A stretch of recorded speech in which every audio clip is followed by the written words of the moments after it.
Pues siguiendo con Teófanes el Recluso, continúa hablándonos acerca de la lucha contra las pasiones. Ya habíamos definido ese término de pasión. Y comienza diciendo Teófanes que él da por supuesto que vigilamos nuestro corazón, ¿no? Hay vigilancia sobre el corazón. Esto es, digamos, como un aspecto central, la vigilancia sobre el corazón.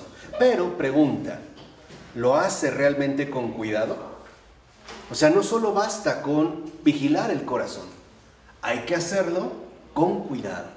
Es decir, según el orden que requiere tal situación, no se puede hacer de tal manera, como en general ocurre con todas las cosas. Por ejemplo, no podemos hacer, un huevo estrellado de cualquier manera. Hay un modo. Lo mismo aquí pasa en el caso de la vigilancia del corazón.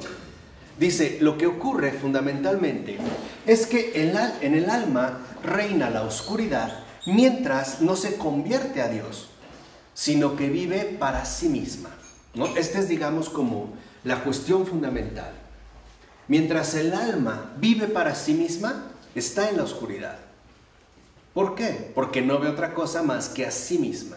Entonces requiere en ese sentido convertirse a Dios. Así dice Teófanes, quien vive para sí, en realidad vive bajo la autocomplacencia, que de hecho, dice Teófanes, es la guarida de todos los desórdenes.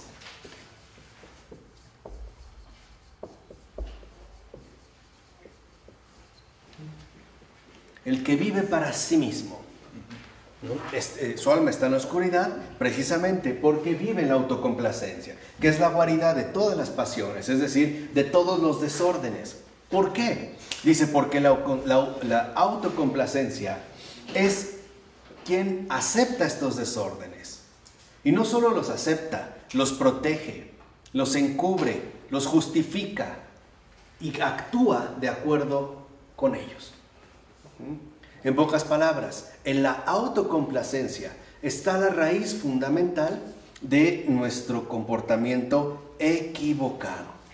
Dice, por ello, el primer paso para salir de la autocomplacencia consiste en negarse a sí mismo. Es lo que Jesús nos dijo. Quien quiera, ¿no?, seguirme, o sea, quien realmente quiera lo que yo le ofrezco, niéguese a sí mismo. O sea, dése cuenta que en su complacencia, o digamos, bajo el engaño de la autocomplacencia, esto no es lo definitivo, sino que hay algo, en último término, más grande. Dice, de esta manera, por ejemplo, entonces, descubrimos dos factores. Lo primero, dijimos, es negarse a sí mismo. Y lo segundo, decidirse por Dios. Esto es lo fundamental. Negarse a sí mismo para decidirse por Dios. Esto es pasar, lo que nos explicó muy bien Pavel Florensky, de las tinieblas a la luz, ¿no? Que es, digamos, el camino normal del alma. Pasar de la oscuridad, del vivir para sí, al vivir para Él. ¿Se acuerdan? ¿No? En digamos, como dinámica fundamental que se resumía de la siguiente manera. Primero Él, o sea, Dios. Después tú, o sea, el prójimo. Al último yo. Este es, digamos, como el orden. ¿Puede uno negarse a sí mismo y no decidirse por Dios? Sí. A ver, ¿cómo? Porque alguien se puede negar a sí mismo y, en este sentido, no decidirse por Dios. En ese caso podrían ocurrir, me parece, dos tentativas. La primera es negarse a sí mismo como algo inválido y buscar eliminarse. No decir que uno mismo no tiene sentido. O no, digamos, como que lo que yo digo no sirve de nada y entonces mejor desaparecer. O la otra es decidirme por una especie de humanismo filantrópico, ¿no? Bajo la forma, digamos, del comportamiento correcto. Pero, en último término, no se llega a lo que se busca. Lo vimos una vez para llenar un vacío. ¿No? Que en último término seguiría siendo autocomplacencia. Exactamente. ¿No? Bajo nada más ser bueno, ¿no? Claro, bajo una forma, digamos, modificada, pero sería la misma raíz. Lo fundamental es negarse a sí mismo y decidirse por Dios. Ahora, ¿qué sucede? Cuando nosotros nos decidimos por Dios, entonces lo primero que hace Dios es iluminar nuestra oscuridad. O bien, por ponerlo en otras palabras, nos empieza a mostrar todo aquello que a Él no le agrada.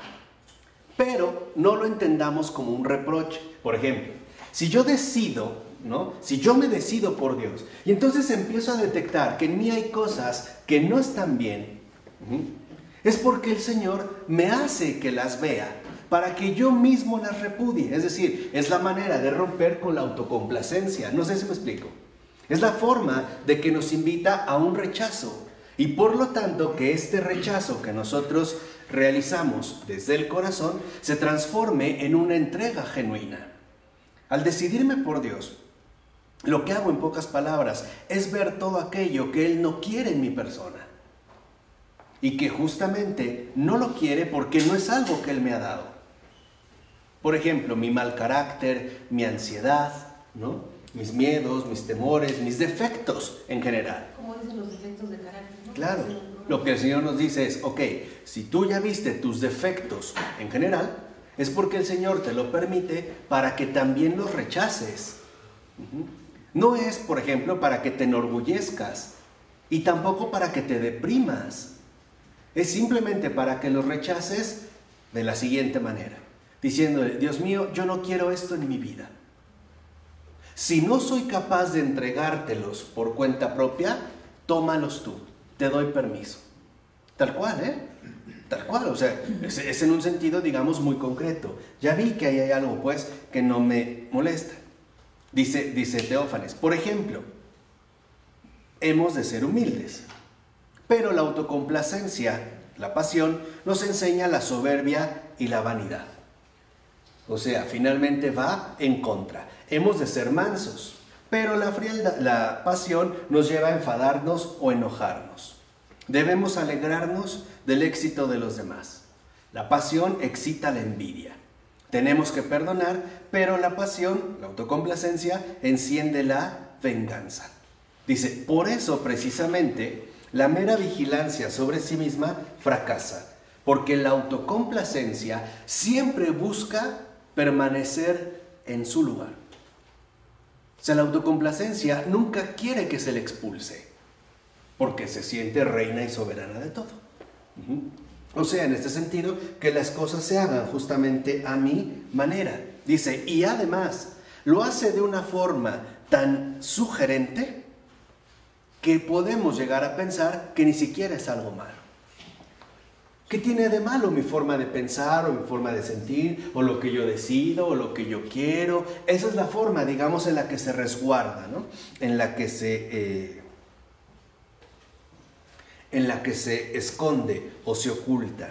Dice, por eso hay que estar atentos.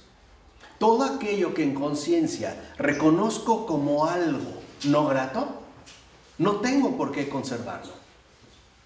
Odio, coraje, resentimientos, tristeza, decepción, cansancio, fastidio, ira, etc. No tengo por qué conservarlo. En pocas palabras, tengo más bien que entregarlo. Dice, por ello, no dejemos que este tipo de pasiones, de desórdenes, cuya raíz mencionamos, está dada a partir de la autocomplacencia, se cuelen en nuestro corazón tratando de adueñárselo. O no, a veces somos capaces de experimentar una especie de conflicto interior, de molestia personal, y no obstante hay otra cosa que me dice, es que no soy así. ¿Qué quiere decir? Cuando una persona dice que yo no soy así, es porque está reconociendo que tiene huéspedes no deseados. Hay desórdenes que se han colado y que tratan de ocupar un lugar que simple y sencillamente no les pertenece. Dice, por ello, en primer lugar, si usted se ha decidido por Dios, entréguese a Él. ¿No? Digamos, este es como el camino fundamental. Dice, Él nunca la va a dejar sin su consejo. Entonces, lo que nosotros ya sabemos es que cuando percibimos algún malestar interior o alguna situación incómoda, lo primero que tenemos que hacer es invocar al Señor. Eso es entregarse a Él, o sea, pertenecerle a Él. Si yo estoy atravesando un mal momento, a quien primero tengo que invocar es al Señor, porque justo es el Señor, ¿no? Es, digamos, a quien yo le pertenezco, de tal manera que imploro su ayuda. Y lo mismo que nos ha insistido Teófanes, también no se olvide de su ángel de la guarda, porque es ángel del Señor y le ayudará a poner el pensamiento protector. Por eso también es muy importante que nosotros oremos, le recemos a nuestro ángel de la guarda, para que nos proteja principalmente de los malos pensamientos que no vienen del buen espíritu. Esa es, digamos, también una de las funciones principales del ángel de la guarda, que nos proteja de los malos pensamientos que no vienen del buen espíritu. Dice, por eso, estése atenta a lo que el corazón le dicta. Si el corazón le dice, no quiero esto, porque reconoce en conciencia que no es algo bueno, entonces rechácelo, decídase, ¿no? En ese sentido, se trataría de tomar pues una decisión. Segundo, empiece una lucha. Recuerden que este también es otro, digamos, como de los motivos fundamentales que han aparecido a lo largo de la propuesta de Teófanes el Recluso, la lucha constante y permanente. De hecho, siendo sinceros, las pasiones pueden dominarnos siempre y cuando no nos opongamos. Pero en cuanto nosotros nos disponemos a luchar, las pasiones de inmediato pierden fuerza. ¿Por qué? Porque toda pasión sabe que con lucha y esfuerzo será finalmente vencida. Entonces, lo único que hay que hacer es empezar. Esto es acudir, fortalecer o ejercitar nuestra facultad espiritual. Entonces, aquí lo importante está en que nosotros aprendamos a no consentir. Y esto es algo fundamental. Nosotros podemos, digamos, es inevitable sentir. Humanamente es inevitable sentir. No lo puedo evitar. Así como no puedo evitar humanamente sentir frío o calor. Depende de las circunstancias en las que me encuentre. Pero el sentir, por ejemplo, no necesariamente me tiene que llevar al consentir, a hacer lo propio. ¿Por qué? Yo puedo sentir por muchas razones, ¿no? Por ejemplo, molestia. Pero eso no significa que yo tengo que consentir el enojo. No tengo por qué tragármelo. No tengo por qué hacerlo algo propio. No tengo por qué apropiármelo. Y esto es lo fundamental. Por ejemplo, yo puedo sentir ira. Y por ello debo de consentir, por ejemplo, ¿no? La rabia. No, ¿por qué? Hay una enorme diferencia. De tal manera que, por ejemplo, yo puedo sentir 1000 cosas, pero no tengo por qué consentir en ellas. Basta con que yo las rechace. ¿Cómo? Oponiéndome a ellas. Por ejemplo, una persona me dice, es que me siento enojado. Bueno, recházalo. No tengo por qué consentir este enojo y llevarlo como a su máxima expresión, no dejar finalmente que tome fuerza. Este es el gran paso entre el sentir y el consentir. Mientras el sentir es involuntario, el consentir sí es voluntario. Aquí es donde hay que ejercitarlo. Esto no se logra de la noche a la mañana, pero sí se logra. ¿Cómo? Con esfuerzo, ¿no? Con esfuerzo permanente. Es como todo. Hay finalmente que ponerlo en práctica. De ahí pues, lo único que tenemos que hacer es empezar. O sea, empezar con la vigilancia en el corazón. Dice, así como el gusto, el paladar, distingue verdaderos manjares, así el corazón aprende a discernir qué es bueno y lo que no es bueno. Y para ello tenemos que ejercitar nuestras facultades espirituales. Así lo fundamental es mantenernos con firmeza. Y vean lo que dice Teófanes. Y si la pasión se cuela furtivamente como un ladrón, Dios no le va a pedir cuentas de eso. Eso no. Él solo pide cuentas de las pasiones, de los desórdenes que se admiten consciente y voluntariamente. Es decir, de aquello a lo que hemos dado nuestro ¿qué?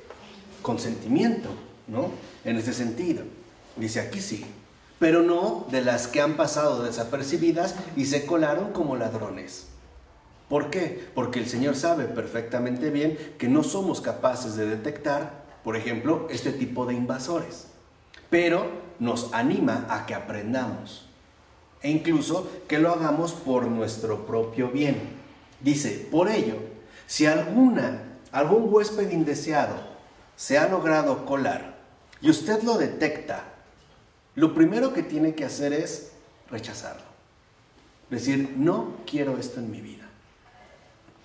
Si lo ven, estamos operando, pues, desde el nivel de la voluntad. Y tome medidas para lo que sigue.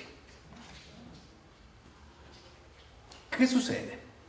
Cuando una pasión, ¿no?, ha logrado ingresar hasta lo profundo de nosotros, no hasta lo más íntimo, pero sí a lo profundo de nosotros, que es el corazón, la pasión difícilmente se va a dejar echar afuera. ¿Esto qué significa? Que cuando yo, por ejemplo, quiero expulsar de mi vida la tristeza, o el enojo, o la soberbia, o la envidia, etc., al principio parecerá que no lo logro. Pero esto es parte de la astucia de la pasión. Convencernos que hagamos lo que hagamos será inútil. En pocas palabras, nos quieren convencer de que ni siquiera vale la pena hacer la lucha. Ya entendimos por qué. Porque si empezamos, ganamos. ¿Sí queda claro? Es decir, no tiene caso. O cuántas personas no se hacen propósitos, por ejemplo, de cambiar de actitudes, se dan cuenta que no lo logran y después hasta se frustran y se culpabilizan de una manera más radical. Es que lo intento y en lugar de ir mejor, parece que voy cada vez que peor. Mentira, eso es una mentira. Eso es justamente para desanimarte y que no te dejes, en último término, ¿no?, rescatar por el Señor. Esos son los obstáculos que cada uno de nosotros tendremos que atravesar, pero son puros engaños, puras mentiras, puras falsedades. Es como la persona que se ha decidido llegar de tal a cual lugar y empiezan los pasos. Y vinieran pensamientos tales como, uy, todavía lo que te falta, no lo vas a lograr. Es falso. Lo importante es saber que ya estoy en camino. Esto es lo fundamental.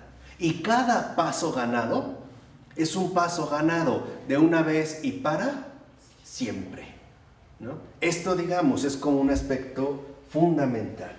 Dice, en este sentido, hay un medio casi infalible para poner en marcha este propósito en lo que viene. Poner atención con respecto a nuestros pensamientos y a nuestros sentimientos. Y darnos cuenta si estos pensamientos y sentimientos me dirigen a lo que agrada a Dios o por el contrario, me dirigen a la autocomplacencia. Dice, un starets, recuerden que son los padres espirituales, ¿no?, de la ortodoxia rusa. Dice, un starets le dijo a su discípulo, ten cuidado de no dar cobijo en ti mismo a un traidor. Y el discípulo le respondió, ¿quién es ese traidor? El starets le contestó, la autocomplacencia. Y dice San Teófanes el recluso, exacto, ella es la culpable de todas nuestras desgracias. Es esa cizaña que también se ha colado, se ha sembrado y que nos puede llevar finalmente a confusión. Dice, todo lo malo que ha dejado pasar a su interior procede de ella, de la autocomplacencia. O sea, si lo quieren ver de esta manera, de la autoformación. Dice, por ello, lo importante es renunciar a uno mismo. Y renunciar a uno mismo significa renunciar en todo. Renunciar a lo malo por lo bueno e incluso renunciar a lo bueno por lo mejor. Eso es lo fundamental. Digamos, este es el acto fundamental de este rechazo. Dice, por ello necesitamos mantenernos a la altura de la dignidad humana. No podemos ser títeres de fuerzas ajenas a nosotros, que lo único que buscan literalmente es nuestro malestar. Acuérdense lo que yo les he dicho tantas veces, que es, a mi entender, o lo que yo mantengo que es como la regla de oro de la vida espiritual.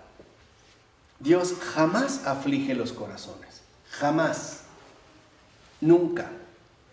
Todo lo que provoca aflicción, intelectual, emocional, afectiva, psicológica, no viene de Dios. Y tenemos que aprender a no tragárnoslo. Porque puede ir encubierto de 1000 maneras seductoras que ni cuenta nos damos. Pero sí lo podemos ver por los efectos que produce. Por ejemplo, esos pensamientos sombríos, ¿no?, que me están rondando permanentemente. O esas emociones destructivas que no me dejan en paz. O esas actitudes incorrectas que me generan un montón de ¿qué? De problemas. Todo eso no es mío, no viene de mí. Ni siquiera viene del propio Señor. ¿Cómo ahuyentarlos? Vean lo que dice Teófanes. Con un movimiento.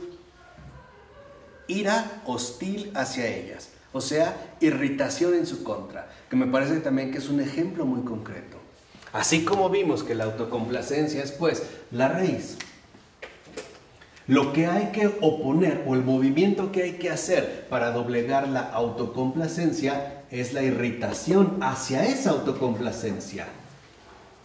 Hacia ese desorden profundo que parece estar como dominando mi vida. A ese le habla una irritación. Dice, es un disgusto. Es no sentirme a gusto con ellos. ¿Sí me explico? Es un rechazo.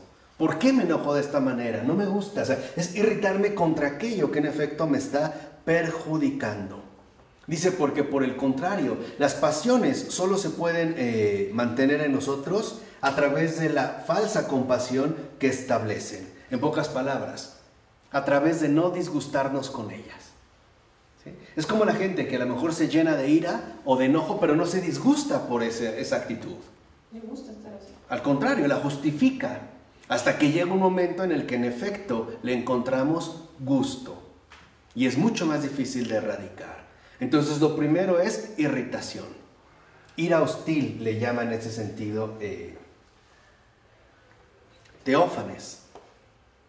Dice, esta es la única ira que está permitida. Y esta ira, en efecto, o esta irritación, esta ira, es ante todo lo que se conoce como la ira santa. La ira santa. Porque esta ira santa es la fuerza que Dios mismo nos da para oponernos a toda injusticia, a toda maldad. Necesitamos esa fuerza. Y el Señor nos las ha dado, precisamente para no apapacharlo. Ahí hay que reaccionar con fuerza, ¿no? Es como a veces, a lo mejor, no sé, en cuestiones de mecánica, aflojar una cierta pieza tiene que ser con fuerza. De otra manera, no se logra aflojar.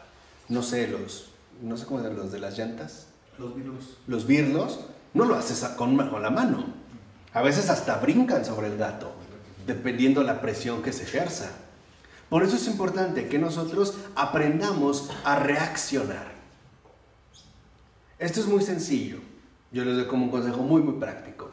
Todo aquello que te aflige el corazón, ya sea que venga por un pensamiento, un sentimiento, y de inmediato notas como que te lastima, como que te duele, como que te perturba, como que te afecta, de inmediato reacciones y digas desde el interior, esto no viene de Dios, me opongo a ello, punto. Dios mío, ven en mi auxilio, date prisa en socorrerme, Jesús, ven en mi ayuda, Ave María Purísima, bajo tu amparo nos acogemos, muy Santa Madre de Dios, o lo que prefieran.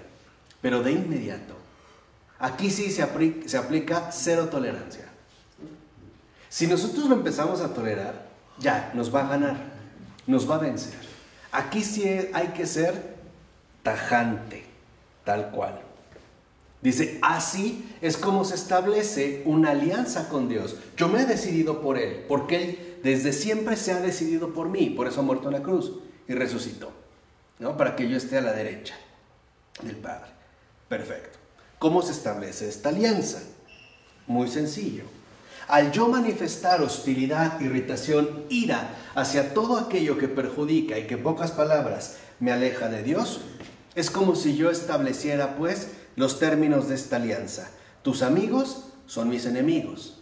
Y tus enemigos son mis enemigos. ¿Se dan cuenta? Lo que queremos entonces es lo único que Dios quiere. Y ante todo, ¿qué es lo primero que Dios quiere para cada uno de nosotros? Paz. Acuérdense, es lo primero que una vez resucitado le dijo a sus discípulos: la paz esté con ustedes. Y después se los volvió a decir: la paz esté con ustedes, la paz. Todo lo que nos quita la paz no es bueno.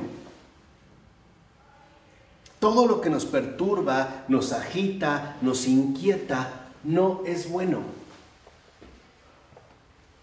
Todo lo que viene del Señor viene con paz. A lo mejor no con gran alegría, pero sí con paz. Por ejemplo, cuando una persona sabe que, no sé, tiene una enfermedad quizá ya en etapa terminal, no se pone a brincar, ¿verdad? Pero lo recibe con paz. Incluso, bueno, pues es la voluntad de Dios. Ya, con paz, eso es lo primero. Entonces, aquí vemos el aspecto fundamental de las pasiones. ¿Qué pasa con la autocomplacencia? La autocomplacencia se opone a la paz del alma. La autocomplacencia es la inquietud permanente en el propio corazón. Es que, te entiendo, hay una diferencia entre la resignación y la paz. La resignación es como decir, pues ya qué, no me queda de otra. Pero en el fondo de esa resignación hay amargura. Se nota, o sea, nosotros lo podemos vivir, ¿no? Como decir, pues ya que hay amargura. La paz trae dulzura. La paz es como decir, bien, o sea, no me perjudica, pero no hay como esa amargura, ¿no? Digamos, justamente en el caso de lo espiritual. Por eso es tan importante que nosotros seamos verdaderos custodios de la paz que el Señor nos da. Literalmente, solo hay una preocupación: que nada ni nadie nos quite esa paz que el Señor nos ha dado y que sabemos todo lo que le costó. No fue nada más un decir. Todo lo que vivió, padeció su mamá, José, etc. Todo, o sea, todo esto lo involucra para que al final nos diera este enorme regalo, la paz. Eso es justamente lo que la autocomplacencia anula. Porque la autocomplacencia es esa inquietud permanente, ¿no?, del alma humana. Es aferrarse a sus propias mentiras y engaños y no aceptar la verdad. Dice, por ello, no se sorprenda si aunque usted ha vencido a la autocomplacencia, después se da cuenta que vuelve a emerger. No se alarme. Es normal. De hecho, en la vida, o sea, en el transcurso normal de la vida, no solamente hay aciertos, también hay fallos. De cierta manera, nosotros así hemos logrado llegar hasta aquí. No todo ha sido perfecto, pero tampoco todo ha sido imperfecto, ¿no es cierto? A veces las cosas han sido mejores, a veces no. Lo que sí es fundamental es que nosotros entendamos que la raíz profunda de la vida espiritual, de la decisión por Dios, es la paz. Y entonces nosotros tendremos que aprender, por ejemplo, a tomar decisiones cuando estamos en paz, no cuando estamos agitados. O a ver, cuando una persona está muy enojada, muy alterada, puede decir, me quiero morir, me quiero matar, pero lo dice desde la agitación, es decir, lo dice porque no tiene esa paz. ¿Qué sucede, por el contrario, cuando esa misma persona ya está más tranquila y relajada y empieza a tener paz? ¿A poco sigue en la misma postura? Ya no. Entonces, si no hay paz en el corazón, no se decide nada. Bueno, pero entonces, ¿cómo puede haber paz en una reacción de ira? Es que la ira no es el enojo. Ese es el punto. O sea, aquí a lo que yo me refería con la ira es la oposición, la fuerza de oposición contra todo aquello que no viene de Dios. Es como un decir, no lo quiero. Es lo que hace Jesús en el templo, ¿no? O sea, se han convertido la casa de mi padre en una cueva de ladrones. Tira las mesas, no se los agarra a cachetadas ni a patadas, ni está Pedro y Juan agarrándolo. No, suéltenme, me faltaron 2 ahorita. No, eso digamos, no, es la fuerza de oposición. Esa es la santa ira, decir no al mal, punto. Esa es la santa ira.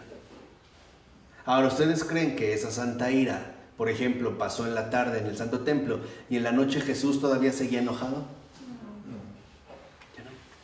Porque no va contra las personas. En pocas palabras, la santa ira es fuerza de oposición al pecado, no al pecador. Esa es la diferencia. Y es una oposición interior. Esta, digamos, es la lucha en la que nos vamos nosotros pues entrenando poco a poco, ¿no? Dice, mientras más nos vamos entregando al Señor, la autocomplacencia va disminuyendo, aunque quizá nunca desaparezca del todo. Pues es parte también de nuestra condición pecadora, humana. Pero no hay que alarmarse. Es que esto es muy común en la vida espiritual. Pensamos que vamos muy bien y un fallito, entonces ya se cayó todo. Todo se vino abajo. No es cierto. No es cierto. Eso es un engaño. Eso viene del mal espíritu. Es normal. A veces también uno reconoce con humildad, ok, tengo que trabajar más en ello. Y listo. Es lo que decía el padre Thomas Keating, ¿no? Detenerse más de 5 segundos. Es una forma un poco extrema, ¿no? Pero él decía, detenerse más de 5 segundos en las fallas cometidas es neurosis, es locura. No, hombre, pues me equivoqué, ok, ¿qué sigue? Vamos a seguir, ¿qué? Adelante. Esto, digamos, es como muy fundamental. Porque en último término, la autocomplacencia, dijimos, ¿no? En este sentido, no es más que aquello que nos hace rebelarnos contra Dios. Y es lo que nos hace alejarnos de Él. Y aquí radica nuestra perdición definitiva. Quedar encerrado en uno mismo. Que sabemos que eso es el perfil demoníaco por excelencia. Esto, digamos, es como lo más delicado. Llegar finalmente a esta total perdición. Ahora, dice Teófanes, que las pasiones se manifiesten en nosotros no es una desgracia inevitable. Significa que no somos puros, somos pecadores, pero no por ello somos culpables. Eso es bien importante. Soy débil, soy pecador, pero no significa que soy culpable. Dice, no, nuestra culpa realmente comienza cuando asumimos una actitud favorable a la pasión que sentimos. O sea, cuando nos volvemos cómplices del enemigo que ha sembrado esta mala semilla. Esto sí, por decirlo, le hacemos segunda. Esto sí es importante. Pero a veces la lucha comienza al detectar que hay algo que quiero sacar. Ya estamos en lucha, ¿no? Literalmente podemos decir, el combate ha comenzado. Dice, el problema es cuando no lo hacemos. Cuando en lugar de reaccionar con esta fuerte oposición o santa ira, es decir, la irritación interior en la lucha espiritual, lo que sentimos es un secreto gusto en ello que está emergiendo en nosotros. Dice, esto lo que confirma es que no estamos dispuestos a ser amigos de Dios, sino amigos de su enemigo o de sus enemigos. Nos aliamos de otra manera, ¿no? Dice, fíjense, dice, vamos a describir la manera en la que tiende a suceder esto. Nuestro estado habitual es el siguiente, dice Teófanes. Los pensamientos deambulan de acá para allá. Los sentimientos, los deseos se balancean como en un columpio sin una dirección determinada, ¿no? Andan vagabundeando. Dice, esto es lo corriente, es lo común. A veces pueden pasar días enteros y no sucede nada. Estos pensamientos suelen ser vanos en su mayor parte. Se adhieren, ¿no?, a los asuntos ordinarios, las circunstancias del día con día, etc. Dice, pero dése cuenta de lo siguiente. A veces uno de estos pensamientos sobresale entre los demás. Ahí es donde hay que estar atentos. Por ejemplo, lo primero es, ¿de dónde vino este pensamiento? ¿Por qué me estaba bañando, por poner un caso? ¿Por qué me estaba bañando y mientras me secaba pensé que la vida no valía la pena? ¿De dónde vino? O estaba comiendo y dije, ¿qué caso tiene seguir? ¿De dónde vino? O sea, ¿de dónde surgió? Hay que interrogar este pensamiento que sobresale entre los demás. Dice, a este, por ejemplo, a este pensamiento es al que no hay que perderlo de vista. Porque ese es el inicio de la tentación. Ese es el inicio del engaño. Si yo lo dijimos, ¿no? Como hace rato mencionamos, como cuando yo quiero despertar a alguien, ¿se acuerdan? Voy despacito para no despertar alarma.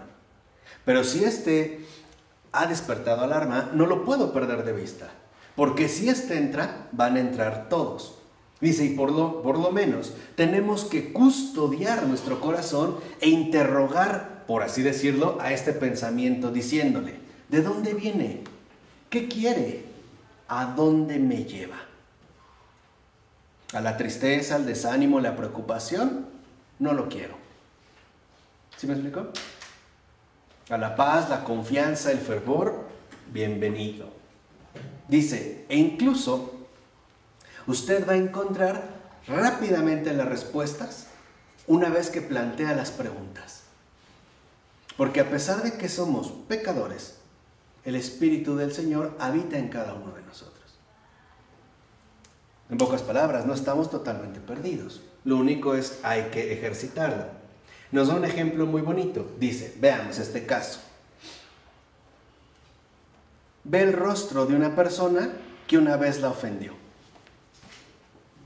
O recuerda el nombre, o escucha el nombre de que relaciona con una persona que le hizo daño. Dice, es evidente que en cuanto ese rostro atrae su atención y a lo que éste representa, alguien empieza a hacer sentir incomodidad. Por ejemplo, enfado, molestia e incluso deseos de vengarse. Ay, maldita, ojalá se muera, perra o perro, y no sé qué tanto me estaba. Dice, y así será, si no se toman las medidas adecuadas. ¿Qué medidas hay que tomar para alejar esta idea? ¿Qué medidas? Claro, o sea, esto es lo que les decía, hay como un orden dado, ¿no? Dice, al estado al que la quiere llevar es malo, por tanto, es su enemigo. ¿Qué medidas hay que tomar? Actitud hostil hacia ese pensamiento. Decir, ¿por qué? ¿Por qué? Es decir, no pasar del sentir al qué, al consentir, ¿no? Dice, despáchelo, no con honor, sino con esa actitud que ya mencionamos, irritación. Es decir, simple y sencillamente, esto no lo quiero. Si usted lo hace así, va a deshacer sin problema la trampa del enemigo.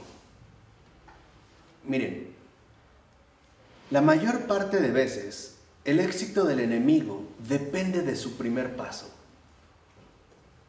Si nosotros no detectamos y nos concentramos en ese primer paso, todo lo demás está perdido. Acuérdense de Eva. Bastó con que Eva no se opusiera al primer paso y todo se perdió. De hecho, recuerdo la manera en la que San Nilo de Sora, otro gran santo ortodoxo, mencionaba como el combate espiritual. Decía, hay 3 tipos de combate.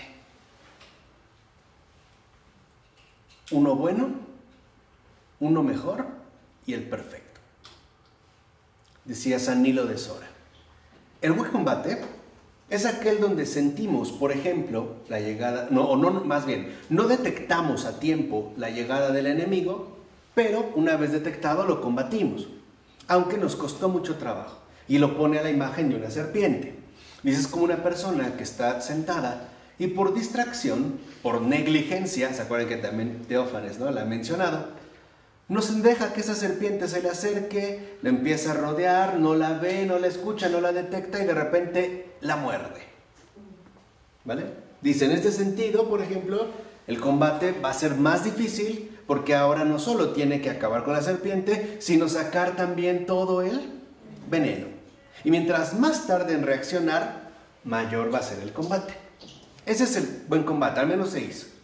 Decía, un combate mejor es aquel donde se acerca y justo antes de morder la agarramos. ¿Vale? Dice, ya no nos mordió, pero dejamos que se acercara demasiado. De todas maneras, la serpiente va a luchar, porque estaba a punto de morder y no nos va a soltar fácilmente. Decía, el combate perfecto es aquel que ya ni siquiera se lleva a cabo. Ni siquiera dejo que la serpiente se acerque. En cuanto yo veo su cabeza, la aplasto.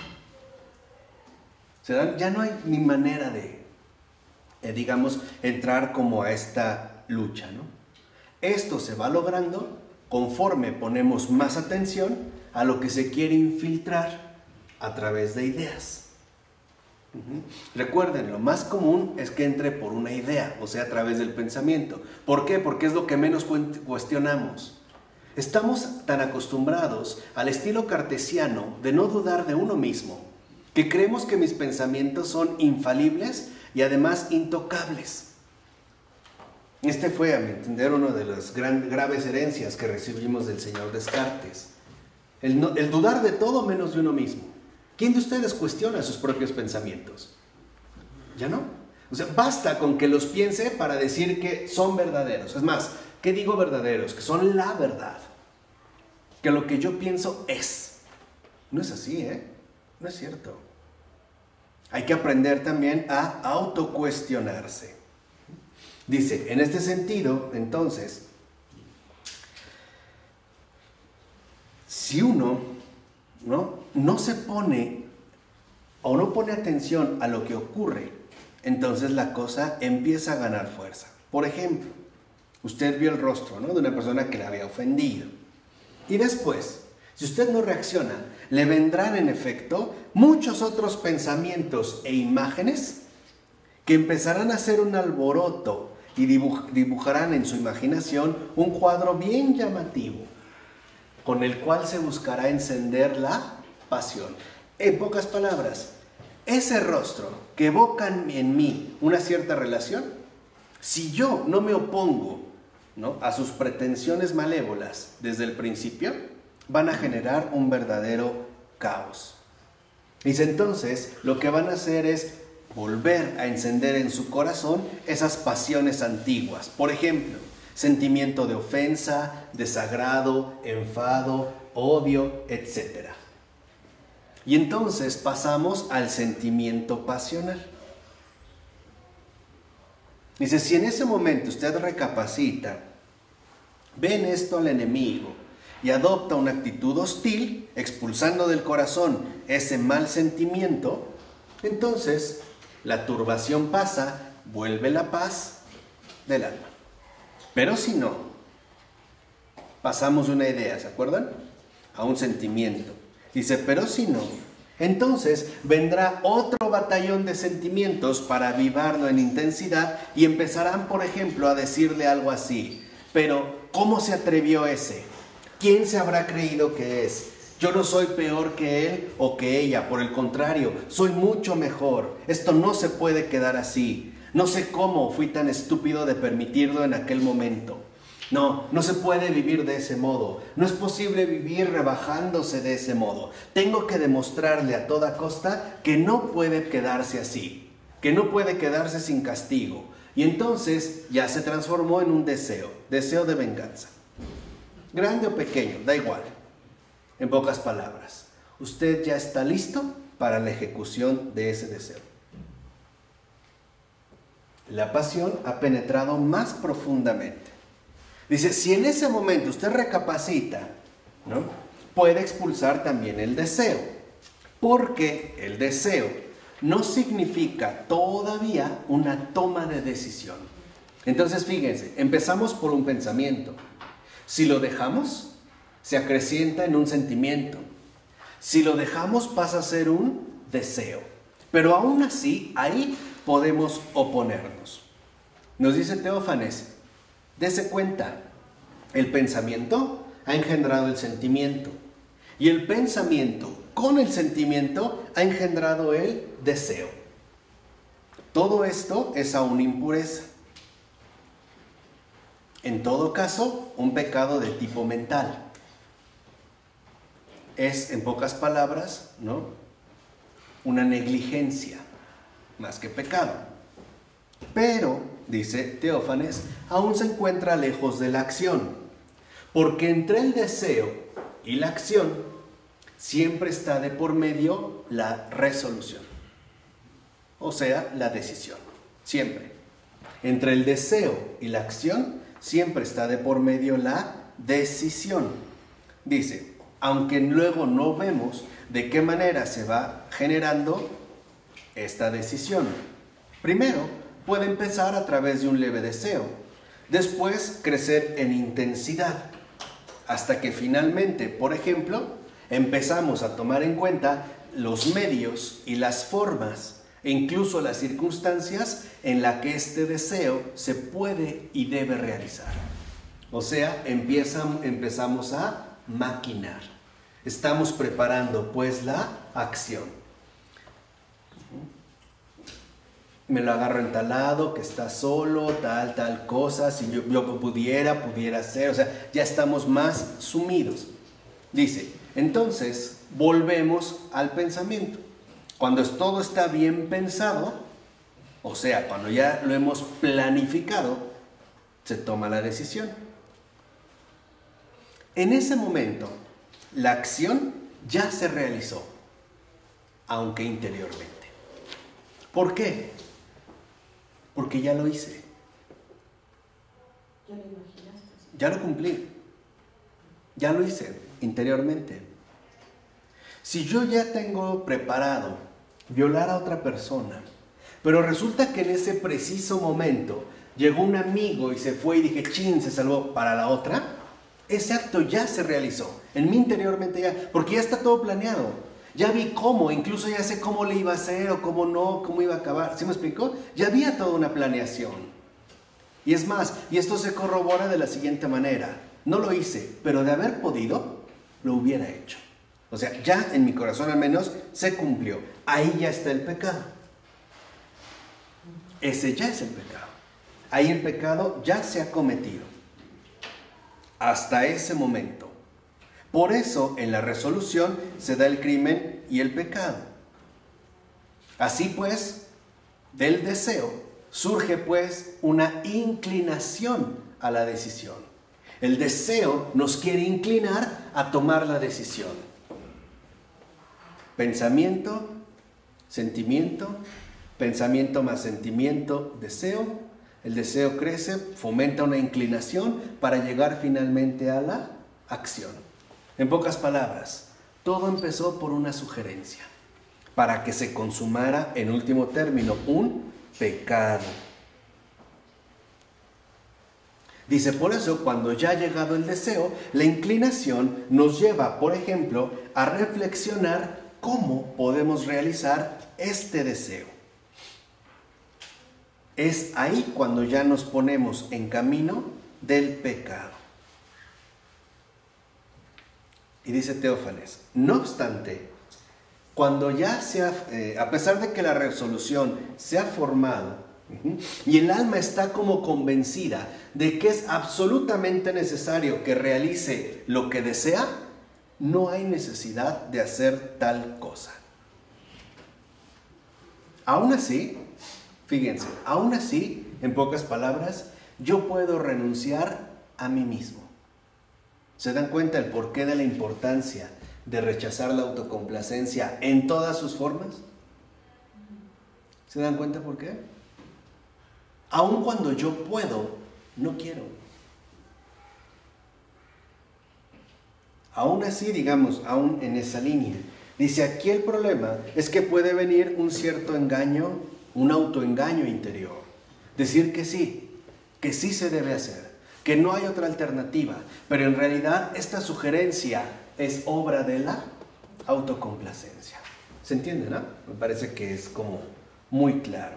Dice, en este caso, ahora sí, se han dado todos los pasos, la acción se ha realizado. Lo hicimos. ¿Lo hecho? Hecho está. Número 1. Este hecho ya no lo podemos borrar de un plumazo. O mediante palabras de negación de lo que aconteció realmente. La acción se ha realizado y ahí se queda para siempre. Y para siempre le será adscrita a la persona que la realizó. Además, haciéndole experimentar las consecuencias de esa misma acción. ¿Por qué? ¿Por qué entonces padeceremos las consecuencias? ¿Por qué no estábamos obligados a hacerlo? Si nosotros decidimos eso, es porque decidimos todo lo que conlleva. Y aquí es donde entra la ceguera, ¿sí me explicó? Bueno, pero muchas veces no sabemos. Claro, no sabemos lo que iba a venir, pero no lo supimos por imprudencia, por dejarnos llevar, por no poner resistencia, ¿no?, a esta sugerencia inicial. Por ello, si yo me decido por algo, me decido por todo eso, aunque no lo haya visto. Es un poco lo que también nosotros a veces le enseñamos a los niños, ¿no?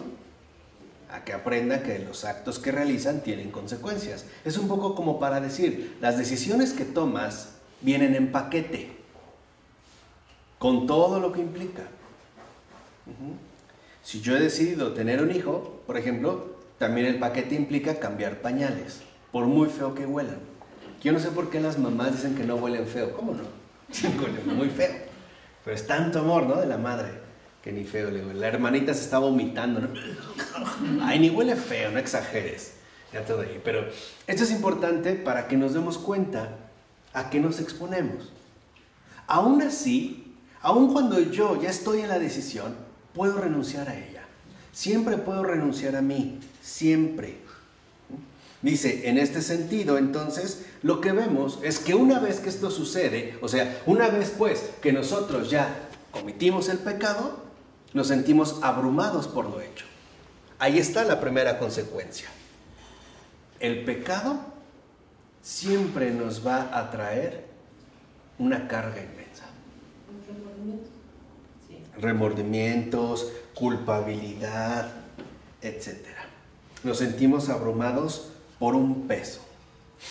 Y vean lo que dice Teófanes. Ahí se cumple la parábola del demonio que vuelve con otros 7 más. La oscuridad, la inquietud, el agobio, el sentirse abrumado, la pena, son la recompensa por la pasión satisfecha, cualquiera que sea. Ahí está. Justamente ahí está. Dice, nuestra culpabilidad entonces, en el pensamiento, el sentimiento y el deseo, depende de que nos demoremos una vez que los hemos notado y no lo rechacemos. Ahí empieza nuestra culpabilidad. En pocas palabras, me di cuenta y no hice ¿qué? Nada. Esto sí. Si rechazas el pensamiento, dice Teófanes, no habrá sentimiento. Si rechazas el sentimiento junto con el pensamiento, no hay deseo. Si rechazas el deseo, no existe el peligro de comenzar la inclinación y por lo tanto el riesgo de llegar a la acción. Por ello, dice Teófanes, aprenda a ponerle fin a toda lucha desde el principio. Lo que yo les dije con San Hilo de Sora. Seamos muy cuidadosos con las ideas que rondan en nuestra cabeza o los pensamientos que nos llegan de repente sin saber de dónde o por qué, y peor aún, ¿para qué?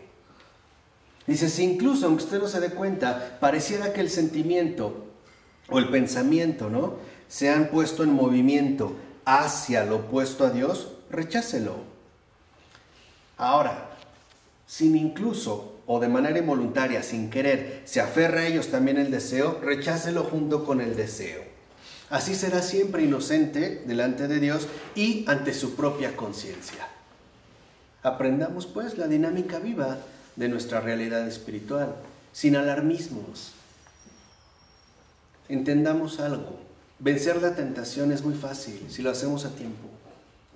Porque así como la tentación empieza por algo muy pequeño y acaba en algo muy grave, lo mismo, lo único que se nos pide para evitar esa gravedad es algo muy pequeño, la vigilancia del corazón, que es precisamente de lo que hablamos el día de hoy. ¿De acuerdo? Vamos a dejar esto. En nombre del Padre, del Hijo y del Espíritu Santo. Amén.